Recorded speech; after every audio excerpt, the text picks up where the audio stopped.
Moonlight shines upon the deserted sidewalks. A thin blanket of snow glistens underneath the street lamps as snowflakes fall from the gray clouds in the sky.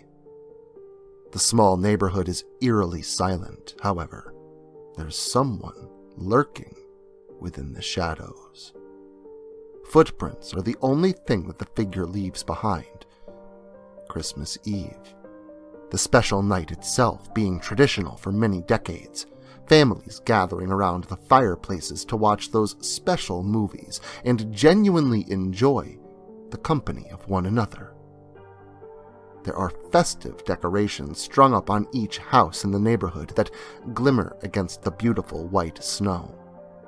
A pair of gloved hands carefully places a neatly wrapped present upon each doorstep before hurrying down the stairs and toward the end of the street.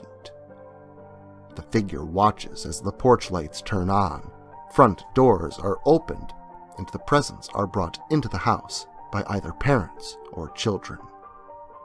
A wicked smile spreads across the lips of the unknown figure when one house ignites a brilliant orange light, the other houses soon following in the same explosion. The figure, excited at what had just happened, walks amongst the wreckage, meticulously looking at the damage that he has done. Blood, intestines, and brain matter all lay on several different pieces of furniture, parts of walls that once stood upright, and different body parts that lay scattered in a weird pattern, causing the figure's heart to beat faster. Every glance of a new dead person gives this figure more of a thrill. Adrenaline rushes throughout the figure's veins as they continue to wander around the wreckage. 3 weeks to prepare 14 bombs, the figure wickedly says. Damn, it was well worth it. The sound of sirens wailing in the distance causes the figure to quickly scurry from the mess that they had created. Red and blue flashing lights replace the ones that the festive Christmas decorations illuminated, as police officers, firemen, and paramedics swarm the scene. 4 neighborhoods in 5 days. This has to be a record. The man angrily sighs. Sir, do you want this on the 6 o'clock news like last time?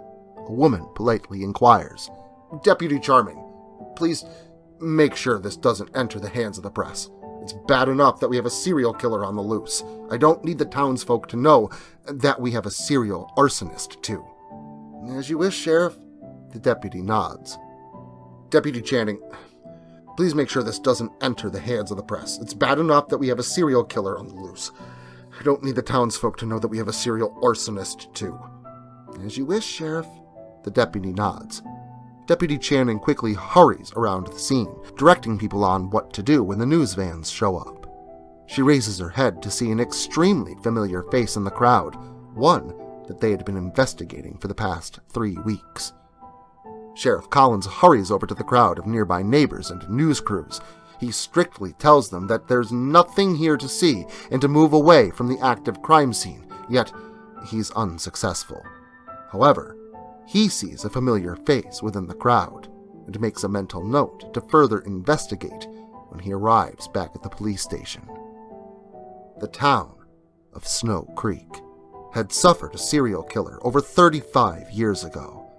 They're witnessing a second coming of that. And now they are seeing the damage that can be done by a serial arsonist. When the hell will all the blood and carnage stop? What the hell's happening? A voice shouts. Sheriff Collins looks up from the ground to see Dimitri Jenkins, just behind the caution tape. Lucas waves Dimitri over and gravely looks him in the eye. I don't know what the fuck's going on at the moment, but I need your help. Will you come out of retirement long enough to assist? Lucas asks. I don't want to risk my life a second time, but if helping you means that all this madness stops, then I will. Dimitri agrees. Okay, well, we have a serial killer on the loose, and now a serial arsonist, Lucas explains quietly. I don't know if the two are connected, but there are 3 people here that we've been investigating for the past 2 months, and I'm not so certain that it's a coincidence. All right, tell me where to start. I need you to gather as much evidence from the crime scene as possible and meet me at my house. You know where I live, right? Yes, Luke, I know. I'll meet you there in about an hour.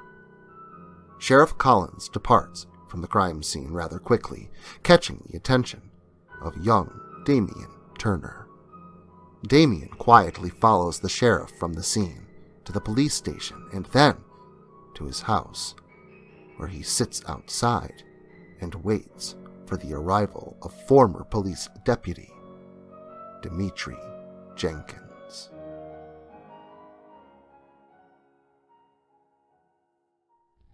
Social media can be very unpredictable, especially regarding horror content. If this content gets removed, all new content will be simultaneously presented on various websites provided in the description to this video. Make sure to follow me in other digital spaces so that you never miss out on the terror. Also, if you like this video, make sure to leave a comment and hit the like button. It helps the channel a lot. If you're new to the channel and you enjoy what's here, consider hitting that subscribe button and the notification bell so that you never miss an upload. Writing is a dream of mine, and it's all of you that make that dream come true.